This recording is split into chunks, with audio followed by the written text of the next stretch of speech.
तरह से जनतंत्र मल्टीपल लेवल पे अब खतरे में, और जनतंत्र सबसे इंपॉर्टेंट है देश के अंदर। जनता की चलनी चाहिए, जनता अपनी सरकार चुने। अगर जनता की नहीं चलेगी और एक किसी व्यक्ति को अगर ये अहंकार हो जाएगा कि हमारी तो 370 सीट आ रही है, जनता की तो जरूरत ही नहीं है, 140 करोड़ लोगों की मुझे क्या जरूरत है, मेरी तो 370 सीट आ रही है, तो उसके बाद जनता कहां जाएगी? जनता अपना घर बैठे, वो कह रहे हैं कि जनता घर बैठे, हमें तुम्हारी जरूरत नहीं है। जो लोग कहते हैं कि बीजेपी को हराया नहीं जा सकता, बीजेपी को हराया जा सकता है। पूरे देश ने देखा कि किस तरह से बीजेपी ने यह चुनाव चोरी किया।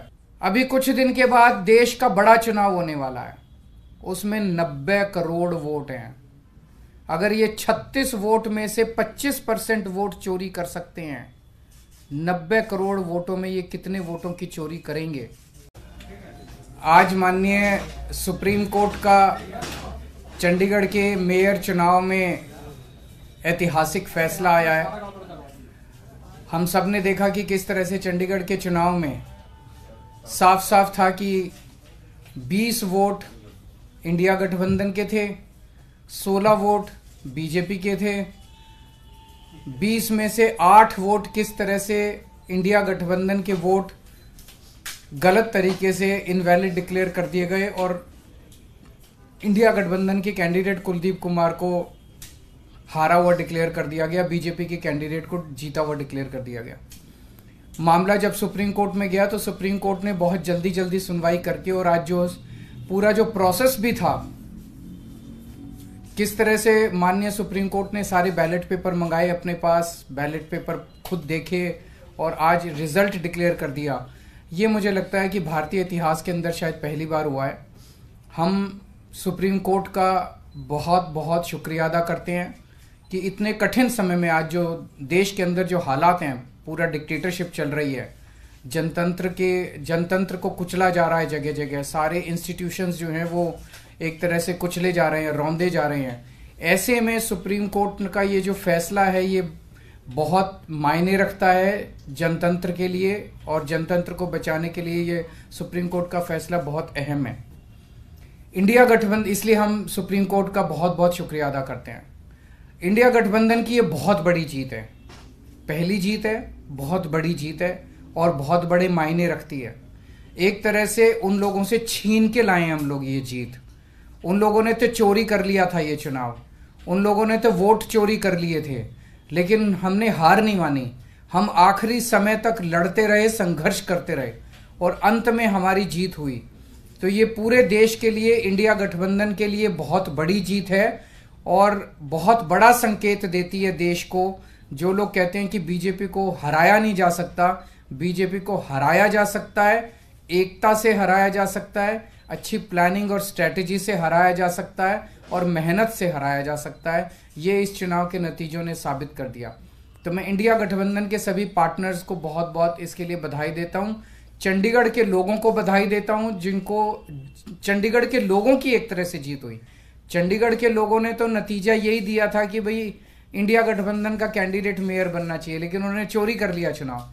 तो एक तरह से जनता की हार हो गई थी, लेकिन अब जनता की जीत हुई है और पूरे देश की जीत हुई है। पूरे देश ने देखा कि किस तरह से बीजेपी ने यह चुनाव चोरी किया। इस चुनाव में 36 वोट थे टोटल, बीजेपी के, कांग्रेस के, आम आदमी पार्टी के, अकाली दल के 35 काउंसलर और 1 मेंबर ऑफ पार्लियामेंट, 36 वोट थे। उन 36 वोट्स की काउंटिंग में बीजेपी वालों ने 8 वोट चोरी कर लिए, 25% वोट चोरी कर लिए 36 के अंदर। सोचो, अभी कुछ दिन के बाद देश का बड़ा चुनाव होने वाला है, उसमें 90 करोड़ वोट हैं। अगर ये 36 वोट में से 25% वोट चोरी कर सकते हैं, 90 करोड़ वोटों में ये कितने वोटों की चोरी करेंगे? सोच के भी रूह कांप उठती है, रोंगटे खड़े हो जाते हैं। सुनते तो थे कि बीजेपी वाले गड़बड़ करते हैं, सुनते तो थे कि बीजेपी वाले बदमाशी करते हैं, वोटों की चोरी करते हैं, पर कभी कभी मन खराब थी कि चंडीगढ़ के चुनाव के वक्त सीसीटीवी कैमरे लगे हुए थे और सीसीटीवी कैमरों के अंदर इनका सारा का सारा रंगे हाथों ये लोग पकड़े गए, सारा इनका कुकर्म पकड़ा गया। इससे साफ जाहिर है कि कितने बड़े स्तर के ऊपर ये वोटों की चोरी करते हैं। अब बड़ा मसला ये है, पूरे देश को सोचना पड़ेगा कि अगर जनतंत्र नहीं बचेगा तो कुछ नहीं बचेगा।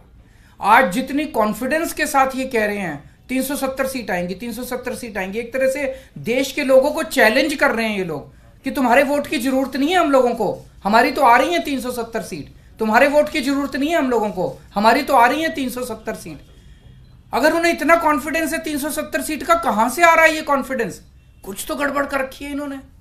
और जिस देश, अगर किसी देश के अंदर चुनाव के पहले पार्टियां साफ साफ कहना चालू कर दे हमें वोट की जरूरत नहीं है, हमें लोगों की जरूरत नहीं है, उस देश के अंदर फिर जनतंत्र बहुत बड़ा खतरे में है।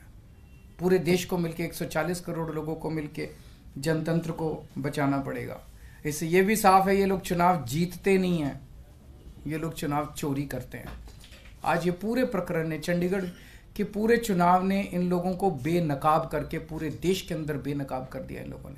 दूध का दूध और पानी का पानी हो गया। मैं फिर से एक बार इंडिया गठबंधन को बहुत बहुत बधाई देता हूं और माननीय सुप्रीम कोर्ट को बहुत बहुत शुक्रिया अदा करता हूं। अगर एक दो क्वेश्चंस आपके हैं तो। 3 पार्षद भी बीजेपी में चले गए, वो भी एक बड़ी चीज है कि इनका पूरा षड्यंत्र क्या था, कि षड्यंत्र था कि हमारे अब पार्षदों को तोड़ेंगे। ये चुनाव, जैसा मैंने कहा कि पहले तो पूरी कोशिश करते हैं ईवीएम में धांधली कर दो, इसमें धांधली कर दो, किसी भी तरह से चुनाव अगर हार जाएं तो फिर ये काउंसलर्स को तोड़ना चालू कर देते हैं, एमएलए को तोड़ना चालू कर देते हैं, सरकारें गिरानी चालू कर देते हैं, ईडी लगा देते हैं, सीबीआई लगा देते हैं, पैसे की गड्डियां फेंकते हैं उनकी तरफ, सब तरह से तोड़ने की कोशिश करते हैं। ये जनतंत्र थोड़ी है।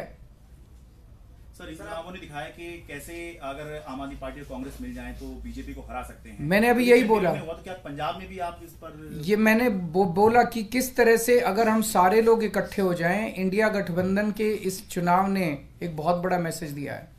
जो लोग कहते हैं कि बीजेपी को हराया नहीं जा सकता, बीजेपी को हराया जा सकता है अगर हम संगठित हो जाएं, एक हो जाएं, स्ट्रैटेजी से काम करें और मेहनत करें, हम बीजेपी को हरा सकते हैं। हमने ये चुनाव में हरा के दिखाया है। पंजाब में सोचेंगे दोबारा से? नहीं, वो स्ट्रैटेजी जीतने की स्ट्रैटेजी है, आप उसमें चिंता मत करो, उसमें जीतेंगे। दिल्ली का है, अभी कई सारे राउंड्स ऑफ डिस्कशन हो चुके हैं और काफी अंतिम स्टेज पे बाकी चीजें पहुंच चुकी है। बहुत जल्दी अनाउंस होगा उनके साथ गठबंधन। आपने पंजाब का क्लियर कर दिया, अकेले बाकी सारी चीजों पे बात हो रही है, बाकी सारे स्टेट्स में बात हो रही है और कई सारे राउंड्स ऑफ डिस्कशन हो गए हैं। काफी अच्छी बातचीत चल रही है और काफी एडवांस्ड स्टेज पे है। बहुत से आपके साथी हैं जो इंडिया अलायंस की बस में चढ़े तो थे लेकिन धीरे धीरे उतरने की कोशिश कर रहे हैं। सबका अपना अपना वो है। मैं आज आपको लगता है कि उनको देखते आज के जो रिजल्ट उनको उम्मीद जगी होगी और वो वापस आ सकते हैं? जो लोग देश को बचाना चाहते हैं उन सब लोगों का इंडिया गठबंधन में स्वागत है। सर आपको लग रहा है लार्ज स्केल रिगिंग भी लोकसभा के समय ये अपोजिशन को, इंडिया ब्लॉक को अब डर है जिस तरह का पिछले कुछ दिनों में घटित हुई हैं चीजें? देखिए, ईवीएम को लेके बहुत प्रश्न उठते रहते हैं। जैसे मैंने बताया, इनकी मल्टीपल स्टेजेस हैं।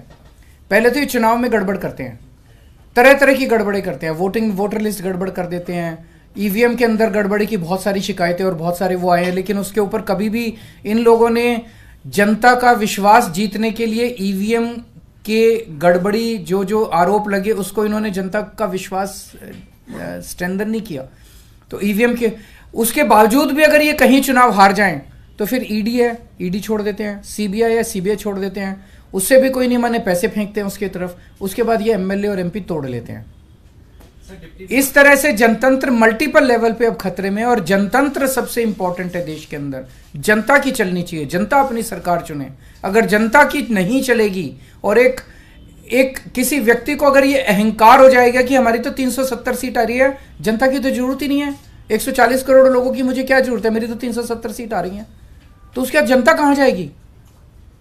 जनता अपना घर बैठे, वो कह रहे हैं कि जनता घर बैठे, हमें तुम्हारी जरूरत नहीं है। सर डिप्टी मेयर और सीनियर डिप्टी मेयर का भी होना है, उसमें कितने आस पास? उसका मैं डिटेल्स पता करके बताऊंगा, क्योंकि मुझे नहीं पता लीगल क्या पोजीशन है।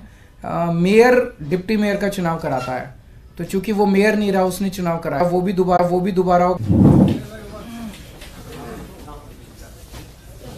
जल्दी बाहर लगाने की